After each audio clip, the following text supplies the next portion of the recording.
Welcome back. And as was mentioned earlier in the show, the focus of the first conversation is on today's Senate Select Committee meeting. And of course, as I mentioned in our introduction, we're joined by representatives of the opposition, P.U.P Senators Valerie Wood-Smith and Paul Thompson. And they're here to discuss why the opposition has decided to sit out of the Senate Select Committee meeting.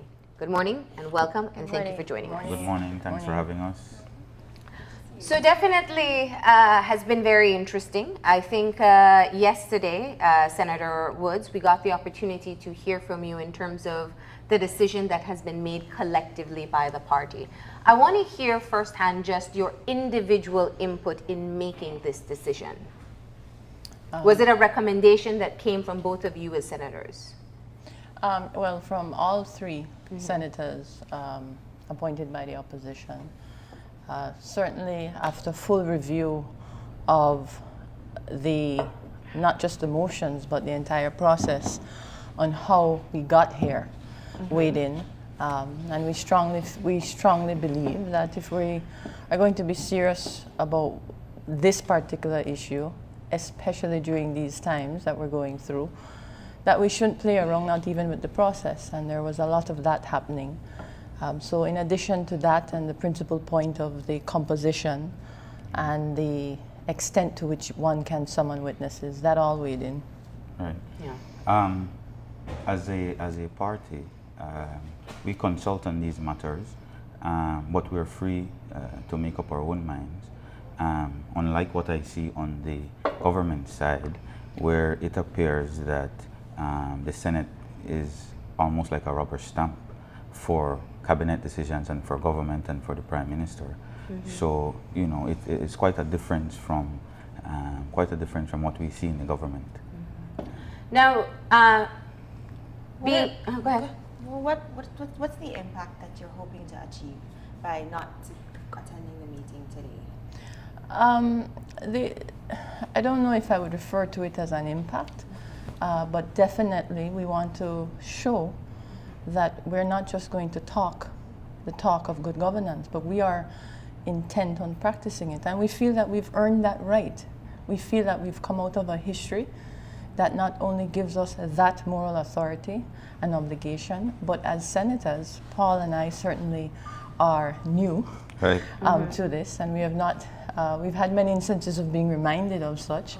But so perhaps we come with particularly an extra vigor and enthusiasm that no, we intend to make the Senate, at least our contribution while we are there, we intend to make it the chamber that is really the upper chamber, one that should be respected, one that is above the political fray that Senator Thompson referred to earlier, and one that really should be working in the better interest of country and not party.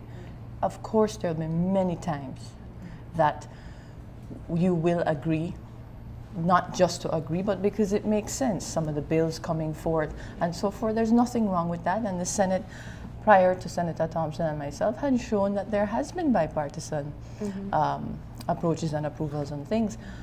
But there are instances such as this, as glaring as this, where it's not just let's do a show of we're going to give in now to the Senate inquiry, because before there wasn't going to be one, and now we're going to give in to it, and we're going to have a show of impartiality or a show of independence, when really it's not there.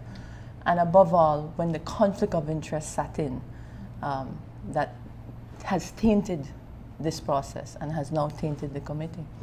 And that's the point I wanted to get into, to really look at some of the major concerns that you have about the Senate Select Committee that has been approved.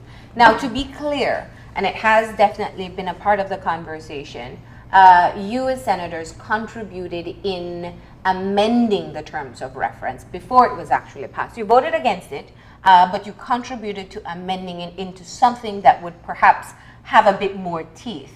But as the motion was passed, what are the major areas of concern? Well, for one, in the terms of reference, currently the President has the final say in deciding whether or not a person can be called to question. So he has that absolute power. So as we know currently in our system, it's almost like a monarchy, and we have a king. And so now what we're doing is we're saying, well, there's a junior king or there's a prince here that will make these decisions. In the past, we've seen where, you know, Senate is almost like a rubber stamp. You know, sometimes it's bipartisan, but most of the time it's a rubber stamp. And so we have not seen in the past where a president would vote against their government. You know, in the Senate, as my colleague said, there are some high-level professionals that we would think would bring some level of bipartisanship. But when, you know, when things become pressurized, we know the history that the president will vote along with what the government and the cabinet says. And so if the president has that absolute power, then if it is that we would want to call some high government minister, he may say no, you know, and so that becomes a charade. It's left up to him. You know, so that's one we've also heard from the unions and the chamber. Yes. And it speaks, if you'd allow me, it speaks to the very essence of an independent Senate inquiry. Correct. There is no independence if we are now going to just accept that, yes, you can call witnesses subject to the direction of the president, which really is, whose position is not a part of that Senate Special Select Committee. Does it say specifically the approval of, or simply a request that is passed on through the president of the Senate? Subject to the direction of the that's it, president. yes. So the terms of reference in terms of being able to call the witnesses that you would like as an independent committee, that you would like to ask questions to gain clarity on issues present in the audit, would have to be passed through the president of the Senate. Correct. What are some other areas of the terms of reference that also concern you? I'm just trying to get the scope before we jump in deeper. The composition of five. Yes. We feel strongly about that. There are those who argue that it is respecting the balance of parties. We have, in our view, debunked that, because the Senate, in its current construct, is comprised of 5 parties. Senators appointed by government, senators appointed by the opposition, senators appointed by business sector, senators appointed by the unions, and senators appointed by the churches. We also have history and precedent that shows that it was a committee of 5, and the current government, which was then opposition, even for them, they wanted it to be far more independent than that, and they opted out. So we feel that if, put this in context, of course, Melanie, within an environment where you have teachers striking for this very same thing among one of its demands, but under the umbrella of good governance, where you have had an outcry for the signing on to the United Nations Convention Against Corruption, which that very issue played into the original Senate debate. So you have to put all of this into context as well as to why we are so adamant about the composition of 5. One has to ask, as we have in our deliberations in the Senate, why is it that you would not want such an impartial, independent, as unbiased as you can get it in sheer numbers, 5, if truly there is nothing here that one needs to be concerned about? This is a significant issue, a significant scandal. This is not something that we want to treat with the, I won't use the word trivial, but certainly with the regular, everyday, routine matters that have come before the Senate. And it's just the eyes have it, the nose have it, where we know, as Senator Thompson was saying, history has proven that as long as government has majority, you'll never really get a sincere vote on these pressing matters. And we also are adamant about it because in that very original debate on this matter, we had the senators of the churches, of the unions, of the business sector and the opposition, all presented in support of this motion for the composition of 5. And it was that telling debate that where that was switched because of some of the same things we have witnessed, influence on the part of government. Right. We also have had a history as a party. Back when there was this investigation with the Social Security Board matter, the composition was 5, what we're calling for now. We would be walking back from that. We were government at the time, the P.U.P, and the opposition is now the government.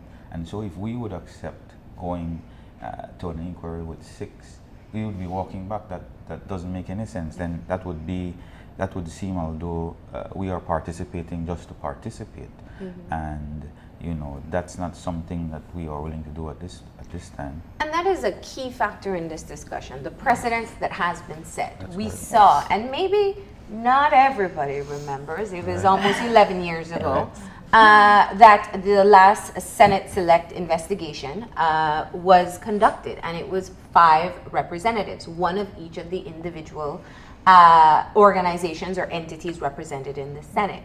And that has been a critical point. Yes. And at the time, the current government was the opposition, and Yes. they didn't Did like not. that composition. They said they wanted a commission of Right, inquiry, they wanted more it independent, more independent. than this. And so now for them to say that this is unreasonable, it doesn't make sense. It's unreasonable for them to say that. Right. And let's not forget, because it was about 11 or so years ago, it is also what eventually led to that call for the 13th senator. That's right. And quite frankly, if 13 were elected at that point, the conversation Right. was, yeah. Right. and so, but it went further in August of 2008 at the House. There was no elected Senate, but then there was that strong argument by both sides for the 13th senator. Now, had that 13th senator actually been in place, we would not be having this discussion. That's correct. So it again goes to, it speaks to the very point of sincere promises, sincere interest Yes. for the part of country. Yes. So we're not saying anything different that the opposition then and the government now when it became government, we're not saying anything different than what they wanted and what they asked the people of Belize on one of the platforms for them to be voted in. I'm thinking about the climate of our country right now. We look at the teachers, how they're still on strike. We look at this issue now, how the P.U.P has decided to, you guys have not decided to not participate. In order to avoid an impasse where we just stuck looking at, the differences in perspective, what has happened in the past. We want to move forward as a country. We want to set new precedent. What are some of your, hopes for this process then, moving forward? How do you potentially hope to have the Senate Select Committee work? Well, that's what we had laid out in the motion that we thought that we would have had majority support on, because it was very principled, and it is no different than what many or several of those who support the government and are appointed by the government had fought for and believed in back then. So a committee of 5, a terms of reference that is comprehensive, which we tried since the acting president, the vice president at that motion, decided without any clarification to just switch the order of the Senate. And those things, even those things, a lot of the Belizean public, I think we have learned through this process, and Right. literally do not know Right. the going-ons and going-ins, if you will, of the Senate, and how important it is for us to be perhaps better informed and educated on the rules and the regulations, if you will, and the procedures, Yeah. right? So one should ask, why did you need to change the order of the Senate that Right. day? Yeah. Right. What was so expedient what made it so expedient for you to do it? And maybe I can jump in just to say and just to give the Belizean public an understanding of what happened. Maybe I can explain here. Our colleague, Senator Courtney, submitted a motion to have an inquiry with our terms of reference that we thought were principled. A few days later, a second motion came in from Pastor Rock, And a few days later, we received an order of the day. That's what it's called. And the order of the day had the motion from Senator Courtney first, and then we had the motion from Something Senator like an second. agenda. Yes, Correct. an Correct. agenda. Right. That's Yes. correct. That's correct. And there was some back and forth in the Senate that day because the president didn't arrive. He was late for a flight, so he didn't make it on time, and so we had to get a vice chair to go into his place, and the Senate. What was I telling you about the? acting procedure president. Yes, the acting president just changed the order of the day and the agenda. Yeah. Now, the president has the authority to do that, but I mean, you have to give some reason for doing that. Right. You know, you just don't do it because you decide to do it, and there was no explanation. And for this is key because one of the arguments that has been hurled at the opposition, and I would love to hear your response on this, because how it happened, the first motion was debated, which was the composition of 6, the more limited terms of reference in terms of looking specifically at the audit and some of the areas of concern that you pointed out. That was debated first. The motion was passed. Right. So the question, and what we have heard very often in terms of looking at this situation and your choice not to participate at this point, was why not push harder on your motion for that to be approved? Now, that of course comes from not understanding how the process works, right? Can you explain that? The motion that was passed was a motion for a Senate Select Committee, a special Senate Select Committee, and that motion was passed. In effect, you can't really present another motion For the same thing? for the same thing. Yes. It almost became an exercise, not almost, it would have been an exercise in futility. But it was purposefully done that way, and that you understand, we are talking, I keep saying, when others have asked me, we cannot just take this out of the context of good governance, out of the context of all the other areas of good governance that people have been championing. Integrity Commission, 13th Senator, the Public Accounts Committee. And therefore, when you are going to be part of a process that you consider to be flawed from the outset, you can't just validate the process just to say, well, it was passed, so just let's be a part of it. The fact that Senator Minister Godwin House participated, we have an issue, a fundamental issue with this. I've heard him say, and even if I didn't, it would mean that the motion would still be passed. You're not supposed to even suggest that, because we're not talking about the motion at that point. We're talking about your participation to influence. Understand that it is this same senator, minister, in the original, the first debate that was held, I believe that was in August, right? In August, yes, who was seen on television influencing. How do we know that would not have resulted if that had not occurred? And so the very conflict of interest didn't occur just on September 30th. It occurred from the original debate. And we stand by that. Those who have been in boardrooms or any setting that requires a decision to be taken and voted on, conflict of interest doesn't disappear just because you keep quiet in the discussion. Your It presence exists. is a rule. You cannot vote, you cannot influence, you should not even be present. Now, let me. There's several things I want to touch on here, and I know time quickly disappears while we're in this conversation. First point: the 13th senator. We know the teachers are on strike at this time. One of their 8 demands is the institution of the 13th senator.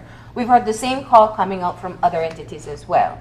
Now, the legislation, the framework is there for the 13th senator. It has been approved. But the Prime Minister has also openly said that it will not happen for the simple fact, and he uses the US as an example, where the government proposes something and then it gets tied up in Congress and it can't move further. In other words, the House of Representatives would say, we want to pass this bill, it goes into the Senate, and they can't get it passed. So there's a stall that takes place in the governing of the country. Now, I want to ask this question because you pointed out two different things there. Senator Thompson, you spoke about what has been a terminology used very often for the Senate, the rubber stamp that is expected to take place. It's simply passed through the Senate.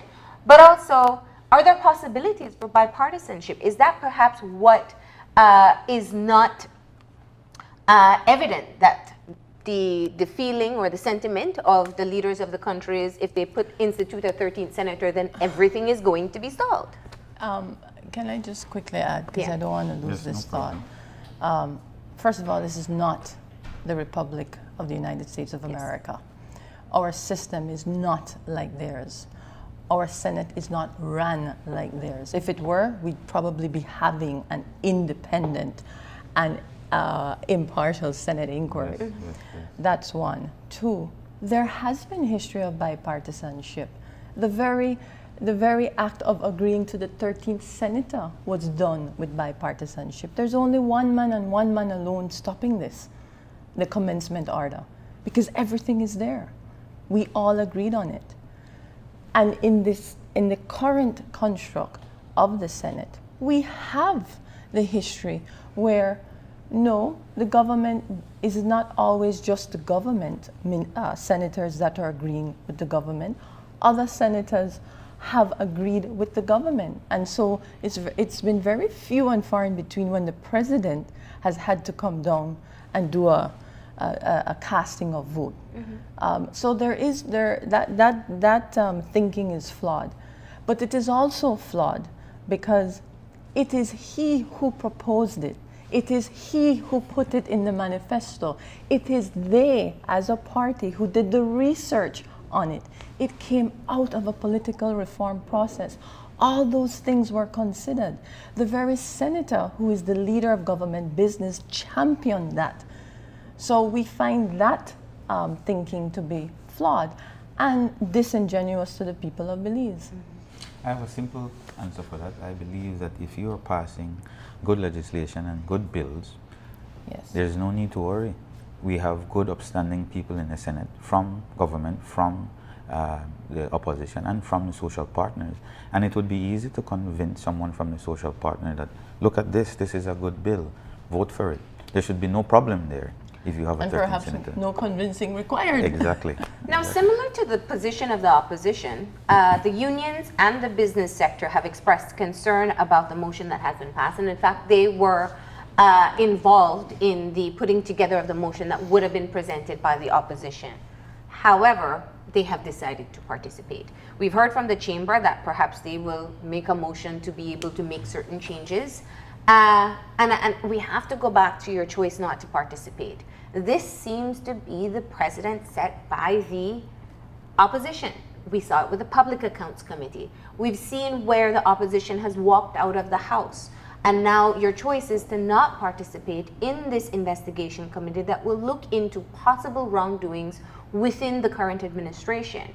How do you justify this to the people who voted for you, the people who want and demand transparency, that this position of choosing not to participate because it is what you called a circus will be of any benefit to the wider public?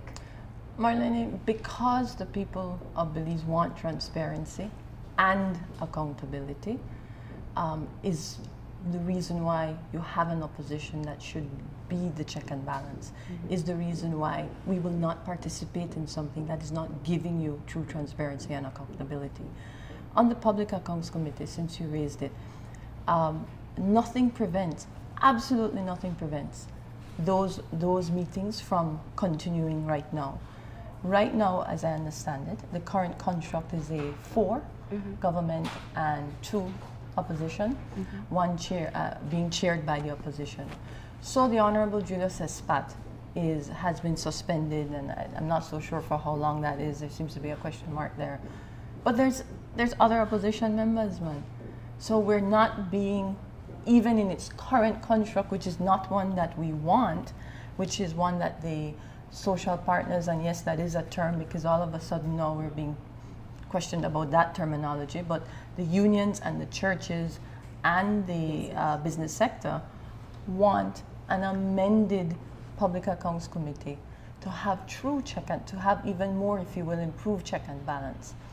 That's the very history of our style of government.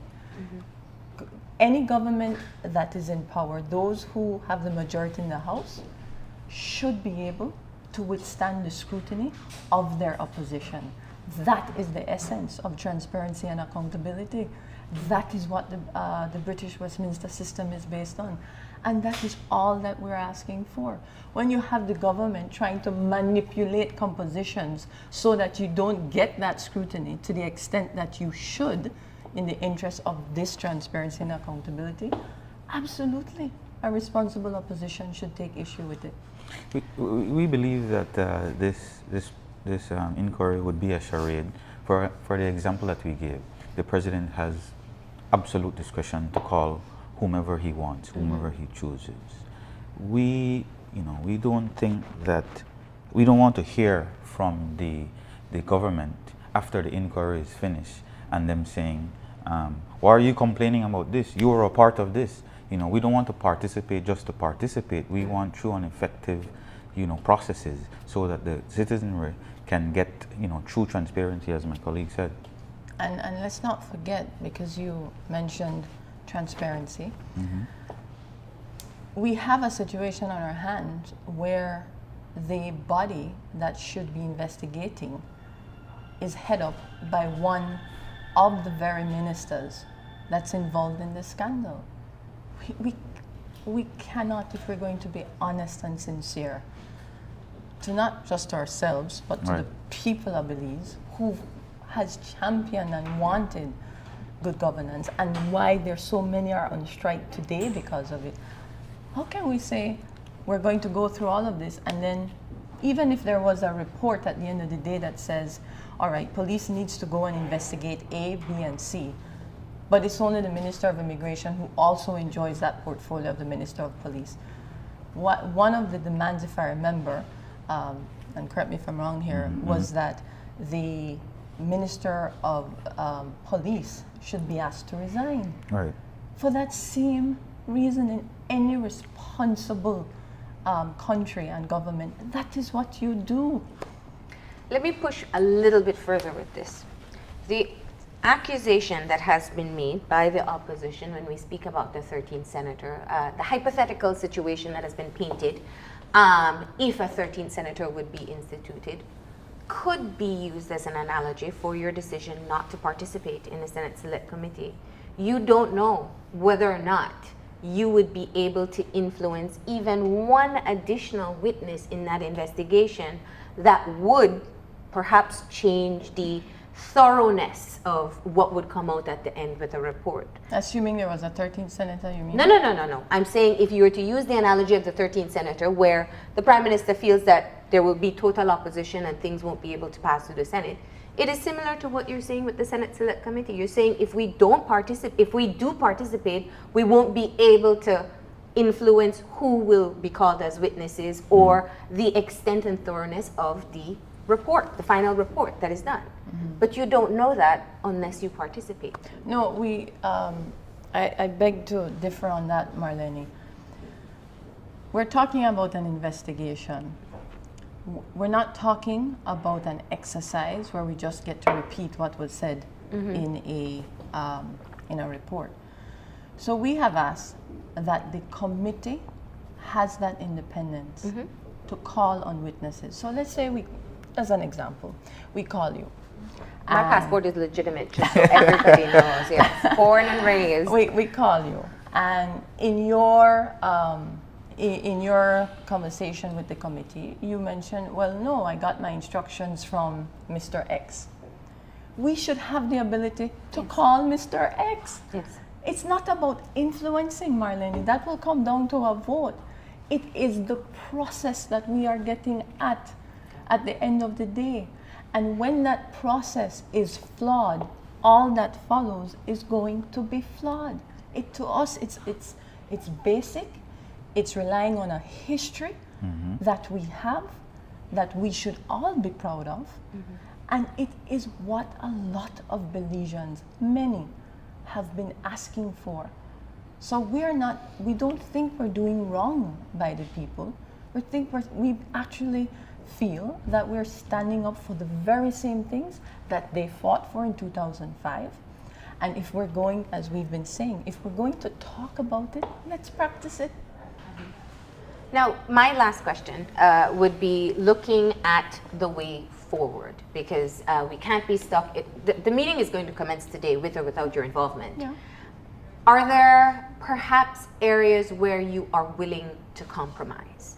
Would you perhaps be willing to participate in a Senate Select Committee of the current composition with a change in the terms of reference, or vice versa? I think any decision like that, just as we came to this one, would have to be where we look at what is presented and we go back. Right. We have always go back to of course, Senator Courtney, who isn't in country, but Right. we'd have to consult with him and then also consult with the party who appointed us. At the end of the day, we are talking for no less than what we started out back in August, which was fair, impartial, independent, and to ensure that the process follows those lines. We've seen in the past where the People's United Party has ventured into legal options to be able to challenge some of the decisions that have been made. Has that been one of the options looked into? Not as yet. Not so Again, far, those no. things are, we're just senators. Right. Those Yeah. things are subject to the discretion of the party. How do you instill final confidence in the public to ensure them that the decision you've made today is one that's sound, that's going to work, that's going to have an impact, that's going to be, something that they can have confidence in? Go ahead. I'm not so sure that we need to, as you put it, resolve with the public that this is the best decision that we made for the public in the way that you put it. I look at, and I'll use an example that I shouldn't be using since I referred to that is not our system, but Belizeans tend to always go to the US of A, right? So there was the Iraq War. Every person who voted for that war has had to reconcile with themselves and publicly why they did or why they didn't. We are doing that. We stand on a principled position. We maintain, we've looked at the information of the past. We've looked at the flawed process in how we've gotten here on this motion, and we maintain that we're doing right in the interest of good governance and in the interest of the public. The public, when this committee is finished, whenever it's finished, and whatever the results are, we shall wait and see. But we will not validate a process that we fundamentally think is flawed. And I have to say, as an individual and as a person who has taken up the appointment to serve in the interests of the country of Belize, I cannot see how we can be faulted for standing on such a principled position. We have heard enough from Belizeans regarding the House meetings, Paul. Right. They don't like how they're conducted. They think it's a joke. It's a circus. So when you come to the Senate, which is supposed to be the upper chamber and above all of that, we should not be participating in a show just to participate in a show either. So I think we're in good footing. Like, we feel confident, and each of the three senators, this wasn't a decision that we came to easily. Right. We consulted, but we looked at the history, we looked at what was presented, we looked at how it was voted on, and we are in fundamental disagreement with it. Well, right now, you have teachers all across the country on a strike for this very reason. Yes. And one of their demands is that they want a Senate inquiry with a 5 membership. That's right. Right. So if there are 5,000 teachers right now and they affect more than 5,000 people, they have families, they have parents. That's a huge sector of society saying this is what we want, and we are Yes. following that call. If they are willing to sacrifice their salaries for this, then I mean it's only it's natural for us to say, well, we will fight for that cause as well. So we are standing with them in this. All right. Well, we thank you for joining us this morning and being able to discuss your position on not participating in a Senate Select Committee. As we pointed out, that first meeting takes place this morning, and we'll have a full update on that. And of course, we'll see where this goes from here. Okay, Yes. thank you. Thank you. All right. Thank you for Thanks. being here. All right. We're going to go ahead and take a break. When we come back, we'll be joined by the CEO of the Ministry of Agriculture. So stay tuned.